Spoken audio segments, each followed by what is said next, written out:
Hello everyone. Today we are going to talk about a very major technique of applied biology which is flow cytometry. अगर हम किसी भी lab के अंदर जाएंगे तो हमें ये चीज़ ज़रूर से आनी चाहिए और इस चीज़ का बहुत बड़ा रोल होता है. आप किसी भी लैब में जाएंगे तो this is one of the most important applied biology की टेक्निक जो कि हमको इंस्ट्रूमेंट देखने को मिलता है और हम उससे बहुत सारी चीज़ें देख सकते हैं. तो आइए आज देखते हैं कि हम इसे क्या क्या कर सकते हैं. व्हाट इज़ फ्लो साइटोमेट्री, इसका फंक्शन क्या होता है और हम किस तरीके से इसको परफॉर्म करते हैं. बेसिकली फ्लो साइटोमेट्री आपको किसी भी लैब में देखने को मिलेगी. फ्लो साइटोमेट्री का मतलब ये है कि हम एक एक सेल यानी एक इंडिविजुअल एक सिंगल सेल को हम काउंट कर सकते हैं और उसके बारे में एनालिसिस पता लगा सकते हैं. इसके अंदर एक अपैरेटस होता है जिसमें एक बहुत बड़ी मशीन होती है, एक लेज़र लाइट होती है जिसका एक सोर्स होता है. उस लेज़र लाइट से हम अपना जो सैम्पल होता है वो हम पोर इन करते हैं. पोर इन करते टाइम सैम्पल हम ये ध्यान रखते हैं कि जो सैम्पल होता है वो हम माइक्रोपिपेट से पोर इन करते हैं और जो सैम्पल होगा वो ऑटोमेटिकली एक बहुत थिन ट्यूब से होता हुआ लेज़र लाइट के कॉन्टैक्ट के अंदर आएगा. एक एक सेल, आप समझ रहे हैं, इसका मतलब एक एक सेल की बात हो रही है कि एक एक सेल का यहाँ पे एनालिसिस होता है. किस तरीके से होता है और क्या होता है आगे हम जानें. तो बेसिकली जो फ्लो साइटोमेट्री होती है ये हमें किसी भी सेल का साइज़, कि उसका साइज़ क्या है, क्या वो बड़ा है, क्या वो छोटा है, ये डिटरमाइन करने के लिए उसकी कॉम्प्लेक्सिटी, कि भाई वो सिंपल है या उसके अंदर बहुत ज़्यादा कॉम्प्लेक्स है सेल के अंदर, वो मोनोसाइट है, वो न्यूट्रोफिल है, वो मैक्रोफेज है, किस तरीके का सेल है वो चीज़ डिसाइड करने के लिए. और उसकी जो कॉम्प्लेक्सिटी होती है प्लस उसका फिनोटाइप, कि भाई वो दिखता कैसा है, भाई वो स्टार शेप का है, वो स्पिंडल शेप का है, वो सिर्फ एक ओवल शेप का है, ओवॉइड है, कैसा है वो, उसका फिनोटाइप क्या है सेल का, वो देखने के लिए. और प्लस उसके ऊपर कोई एक ऐसे स्पेसिफिक प्रोटीन है जिसके बारे में हमको एक नॉलेज लेनी है ताकि उस प्रोटीन से अगर हम आगे हमारा कोई भी डिजीज़ होता है, कोई वायरस हमारी बॉडी में अटैक करता है या फिर कोई बैक्टीरिया होता है, वो उस चीज़ को किस तरीके से यूटिलाइज करता है वो सब पहचानने के लिए, इसके प्रोटीन, उसके मॉर्फोलॉजी के ऊपर जो प्रोटीन्स प्रेजेंट होते हैं उसको पहचानने के लिए हम फ्लो साइटोमेट्री परफॉर्म करते हैं. तो बेसिकली मैंने आपको बता रखा है कि ये एक हमारे लेज़र लाइट का सोर्स होता है. लेज़र लाइट से लेज़र लाइट किसी सेल के ऊपर आती है. जैसे हमने बोला था कि यहाँ पे एक एक हम इंडिविजुअल सेल के बारे में बात करेंगे. तो जो लेज़र लाइट होगी वो इस सेल के ऊपर आएगी. यहाँ पे क्या होगा, एक होगी फॉरवर्ड स्कैटरिंग और एक होगी साइड स्कैटरिंग. जो फॉरवर्ड स्कैटरिंग होती है वो बेसिकली इस चीज़ के लिए होती है कि जो सेल है उसका साइज़ क्या है, इधर वो सेल स्मॉल है या वो सेल लार्ज है. अब आप खुद इमेजिन कर सकते हैं कि जो सेल लार्ज होगा उसके अंदर फॉरवर्ड स्कैटरिंग हमेशा ज़्यादा होगी एज़ कम्पेयर टू सेल जो स्मॉल होगा. और जो साइड स्कैटरिंग होती है वो बेसिकली ये मेक श्योर करती है कि सेल कितनी कॉम्प्लेक्स है. अगर सेल में बहुत सारी कॉम्प्लेक्सिटी है, मान लो कि अगर बहुत सारे ग्रैन्यूल्स हैं सेल के अंदर या बहुत सारी ऐसी कोई भी इंक्लूजन बॉडीज सेल के अंदर प्रेजेंट है, तो वो सीधी सी बात है सेल ज़्यादा डेंस होगी तो वो बहुत ज़्यादा साइड स्कैटर करेगी. तो ज़्यादा साइड स्कैटरिंग का मतलब है कि सेल बहुत ज़्यादा कॉम्प्लेक्स है और ज़्यादा फॉरवर्ड स्कैटरिंग का मतलब है कि सेल बहुत ज़्यादा बड़ी है. तो यही मैंने आपको एक डायग्राम में समझाया कि अगर किसी भी सेल के अंदर यहाँ पे फॉरवर्ड स्कैटरिंग ज़्यादा होती है, मान लो एनालिसिस में अगर हमें आए, ये है एक हमारा सेल काउंट. मान लो हमारे सेल काउंट के अंदर ऐसे सेल्स होंगे जिनकी फॉरवर्ड स्कैटरिंग थोड़ी कम है. ऑलराइट, इसका मतलब है कि ये जो नंबर ऑफ सेल्स हैं ये कैसे होने चाहिए, ये लार्ज होने चाहिए, ये लार्ज होने चाहिए और ये स्मॉल होनी चाहिए. इसका मतलब है कि हम जो डेटा एनालिसिस कर रहे हैं उसके अंदर जो नंबर ऑफ लार्ज सेल्स हैं वो comparatively number of small cells के कम हैं. ऑलराइट, उसका सेल काउंट कम है. इसका मतलब ये नहीं है कि लार्ज सेल्स हैं वो स्मॉल साइज के हैं. It is not this. Forward scattering का मतलब होता है कि कितने ज़्यादा जो सेल्स हैं वो बड़े हैं. सेल काउंट का मतलब ये कितने सेल्स हैं जो फॉरवर्ड स्कैटरिंग दे रहे हैं, जो लार्ज सेल्स हैं वो कंपेरेटिवली स्मॉल सेल्स के कम हैं. सिमिलरली हम साइड स्कैटरिंग के अंदर आ जाते हैं और यही हमारा सेल काउंट रहेगा. ऑलराइट, तो सेल काउंट से अगर हम देखें तो हमें लगता है कि साइड स्कैटरिंग बेसिकली कॉम्प्लेक्सिटी को बताता है. इसका मतलब है कि इतनी जो सेल्स हैं दीज आर मोर कॉम्प्लेक्स, ये ज़्यादा कॉम्प्लेक्स हैं. ऑलराइट, और ये वाले जो सेल्स हैं दीज आर लेस कॉम्प्लेक्स. सीधी बात है, क्यों, क्योंकि उसके अंदर साइड स्कैटरिंग कम हो रही है. Less side scattering less complex, more side scattering more complex. तो ये एक तरीके का फ्लो साइटोमेट्री था कि किस तरीके से आप इसको पता लगाते हैं. ऑलराइट, तो फ्लो साइटोमेट्री का एक दूसरा जो चीज़ होती है जिसकी ही एक एप्लीकेशन होती है जिसको हम डिटरमाइन करते हैं वो होता है हमारा फैक्स. फैक्स कुछ नहीं होता, फैक्स का मतलब होता है fluorescence activated cell sorting. Fluorescence क्यों, एक्चुअली क्या होता है कि हमारे जो सेल होता है उसकी मॉर्फोलॉजी के ऊपर उसका जो सरफेस होता है उसके अंदर बहुत सारे प्रोटीन्स प्रेजेंट होते हैं.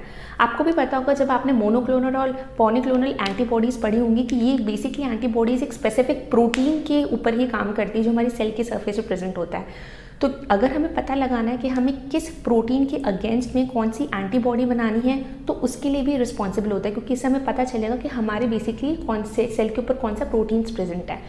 तो basically FACS is fluorescence activated cell sorting होता है कि मान लो कि हमारा जो सेल है जो अंडर स्टडी करना है, उसके ऊपर सेल के ऊपर 4 से 2 प्रोटीन, मान लो ऐसे बहुत सारे 100 या 150 या थाउजेंड्स ऑफ प्रोटीन्स होते होंगे, नॉट 1000 बट हाँ 100 तो होते होंगे।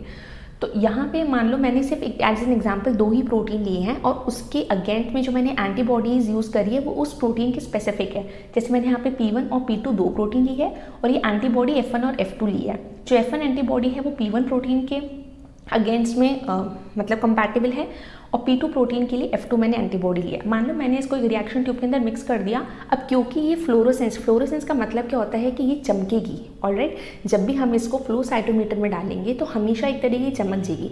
जो P1 प्रोटीन वाले होंगे वो जो एंटीबॉडी से टैग होंगे वो हमेशा किस ग्रीन कलर का फ्लोर देंगे और जो P2 प्रोटीन होंगे वो रेड कलर का फ्लोर देंगे। इसको समझाने के लिए मैंने आपको एक ग्राफ ड्रॉ करके बताया। एग्जाम में इसी तरीके से ऑलमोस्ट पूछा जाता है, या अगर कभी कहीं पर भी आपको डेटा एनालिसिस करना हो तो इसी तरीके से एक ग्राफ आएगा जिसमें एक तरफ तो होगा आपका फ्लोरेसेंस विद F1, इसका मतलब है कि सेल काउंट होगा, यहाँ पे फ्लोर होगा विद F1 टैग प्रोटीन और एक होगा F2। F1 का मतलब हम समझ लिए वी और the last time we left with the topic कि how will we calculate the cell count of any cell, how will we come to know कि what are the different type of proteins which are present on the surface of a cell. So what we do is the analysis that we do in our lab, or even if you'll come across any exam, it is like this कि there will be 4 quadrant divided, alright। we are saying कि यहाँ पर हमारी forward scattering होती है और यहाँ पर हमारी side scattering होती है। जो forward scattering होती है that is because of the size of the cell, और जो side scattering होती है that is because of the complexity of the cell। So we plot here it on the x and the y axis और ये 4 quadrants में होता है। अगर quadrant number 1 में कोई चीज़ है, मान लो अगर कोई भी चीज़ quadrant number 1 में है, तो we need to make this thing very clear कि यहाँ पे हमारी forward scattering भी कम हो रही है और हमारी side scattering भी कम हो रही है, ठीक है। Along with it हमको यहाँ पे क्या ये चीज़ ध्यान रखनी है कि यहाँ पे जो सेल्स हैं जिनको फ्लोर 1 और फ्लोर 2, इसका मतलब है कि इसको शायद तक हमने ग्रीन से टैग किया होगा, हो सकता है इसको हमने कोई भी दूसरी डाई ले लो आप, मान लो अगर हमने ब्लू से टैग किया होगा, राइट, है ना। तो यहाँ वाले जो क्वाड्रेंट्स के सेल है, यहाँ पे जो सेल्स हैं जिनका ग्रीन और जिनका ब्लू जो डाई से टैग्ड है उसका काउंट हमेशा कम होगा। मूविंग ऑन, जो सेकेंड क्वाड्रेंट है वहाँ पे ब्लू जो डाई है, मतलब जो फॉरवर्ड स्केटरिंग है वो तो ज़्यादा होगी बट साइड स्केटरिंग कम होगी। क्यों? क्योंकि फॉरवर्ड स्केटरिंग इस वाली एक्सिस पे बढ़ रही है और जो साइड स्केटरिंग है वो इस वाली एक्सिस पे बढ़ रही है, ना कि इस वाली एक्सिस पे। तो फॉरवर्ड स्केटरिंग ज़्यादा, साइड स्केटरिंग कम। और कौन सा फ्लोर सेल्स हमें देखने को मिलेंगे which is blue in colour, blue वाले सेल्स ज़्यादा देखने में मिलेंगे और जो ग्रीन कलर के सेल्स हैं वो हमें कम देखने में मिलेंगे। If you move to the third quadrant it is the same. यहाँ पे क्या हो रहा है, यहाँ पे हमारी जो साइड स्केटरिंग है वो भी इंक्रीज़ हो रही है और जो फॉरवर्ड स्केटरिंग है वो भी इंक्रीज़ हो रही है। मतलब फॉरवर्ड स्केटरिंग भी इंक्रीज़ हो रही है और साइड स्केटरिंग भी इंक्रीज़ हो रही है। इसका मतलब है कि यहाँ पे दोनों टाइप की सेल्स लिखेगी, मतलब बोथ द सेल्स,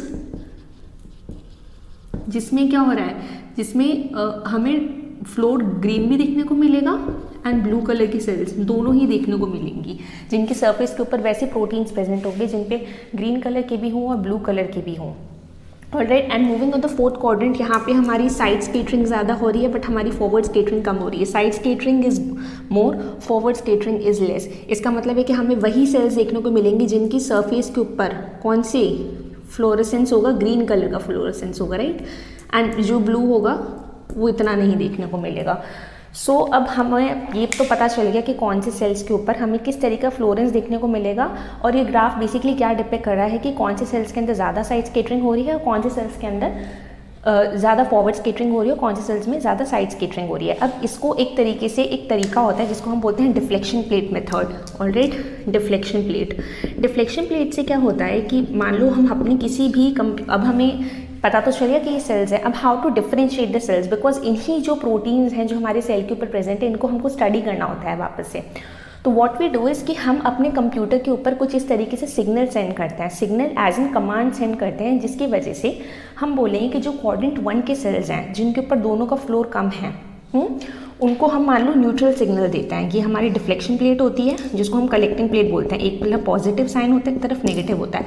आपको पता है कि जिन ऑपोजिट चार्ज एक दूसरे को अट्रैक्ट करते हैं, नेगेटिव की तरफ पॉजिटिव अट्रैक्ट होगा, पॉजिटिव के टुवर्ड्स नेगेटिव अट्रैक्ट होगा। तो अगर मान लो कि हमने इन वाले सेल्स को, जिनके ऊपर दोनों, लेट्स से क्वाड्रेंट 3 के सेल्स जो हम लेते हैं, जिनके ऊपर हमारा दोनों फ्लोरेसेंस प्रेजेंट है, उसको हमने कंप्यूटर से कमांड दे दिया कि वो न्यूट्रल है, मानो न्यूट्रल है ऐसे सेल्स जिनके ऊपर कोई चार्ज नहीं है, तो वो सीधा सीधा हमें अपनी ट्यूब के अंदर कलेक्ट कर लेंगे। फिर हमने कंप्यूटर में कमांड दिया कि जिन सेल्स के ऊपर सिर्फ ब्लू फ्लोर प्रेजेंट है, मान लो उसको मैंने नेगेटिव चार्ज दे दिया जिसमें सिर्फ ब्लू फ्लोरेसेंस प्रेजेंट है, राइट। सेल्स जिसमें ब्लू फ्लोर प्रेजेंट है, तो सीधी बात है वो नेगेटिव है तो वो पॉजिटिव के टुवर्ड्स आ जाएंगे। तो जैसे ही हम ये सेल्स कलेक्ट करेंगे तो कंप्यूटर सिग्नलिंग दे देगा कि ओके इतने सेल्स हैं जो कि इतने अट्रैक्ट हो गए, और फिर वो एक तरीके से स्टेडी स्टेट स्लोप दे देगा ये बताने के लिए, क्योंकि हमें कैसे पता चलेगा कितने सेल्स खाली हो गए। तो वो पर्टिकुलरली एक स्लोप दे देगा स्टेडी स्टेट कि okay fine, all these are cells which have blue floor in it, that is protein 1 और protein 2 according to the requirement what we are thinking of और what we are searching of.